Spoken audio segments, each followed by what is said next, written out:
Hello and welcome. You're watching Segregation by Choice, Charter Schools, and the Myth of Inclusive Education, a public service announcement into how choice can sometimes lead to exclusion rather than opportunity.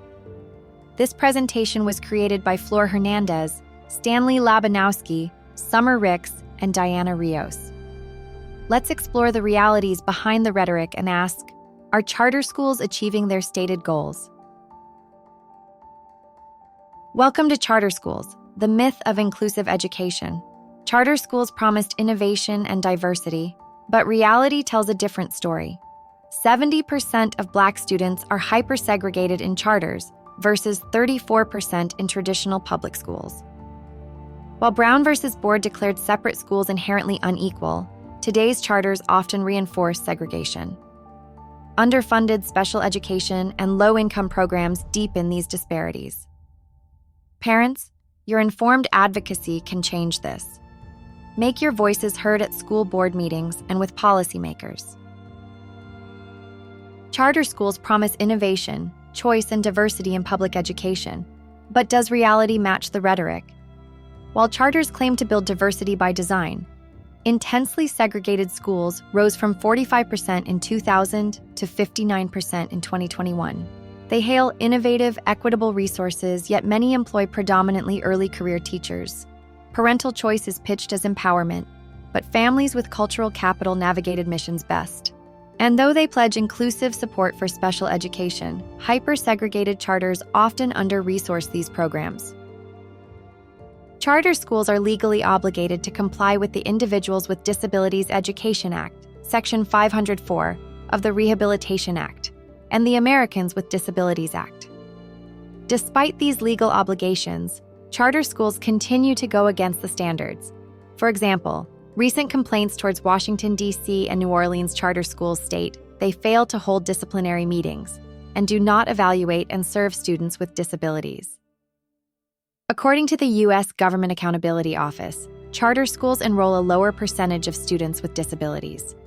The reason for this is insufficient resources like limited space and the lack of specialized staff needed to serve students with disabilities. In July 2021, researchers at the University of Arkansas found that charter schools get about $6,491 less per student than traditional public schools, and $2,550 of that gap, 39%, goes towards students with disabilities. Because they lack extra funding, charter schools often can't cover special education costs, which can be 2 to 3 times higher than average. To solve this, state and federal leaders should set up risk pool funds. Special reserve schools can tap when they face these high disability-related expenses, so every student gets the support they deserve.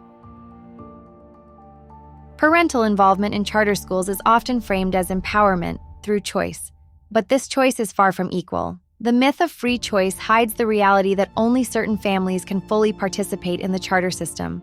Applications, long wait lists, and transportation gaps often limit options for lower-income or marginalized families, effectively excluding them from the process. Behind the scenes, many charter schools engage in hidden gatekeeping.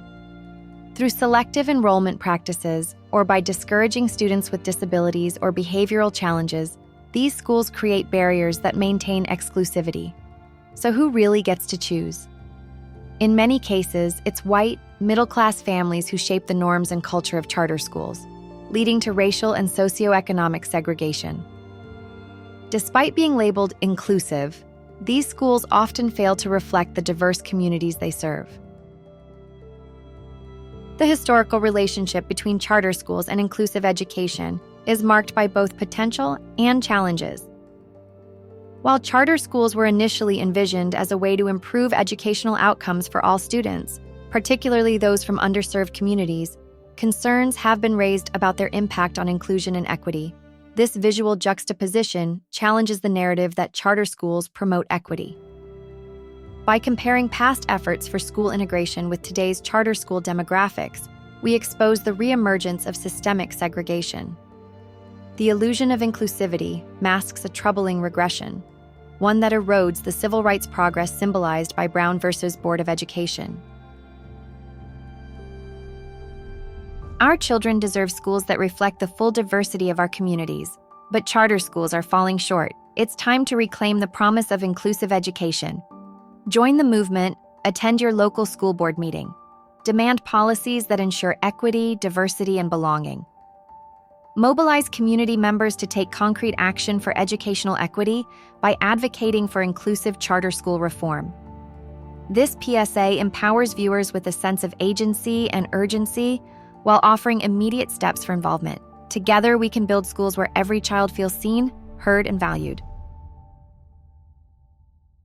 We set out to explore the myth of inclusive education in charter schools, and our findings are clear.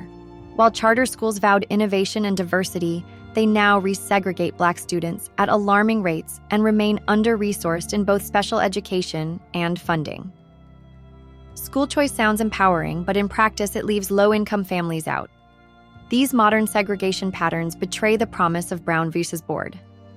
Now it's on us, parents, educators, and community members, to show up at school board meetings and call our politicians, raise our voices, and insist on charter policies that deliver the truly inclusive schools every child deserves.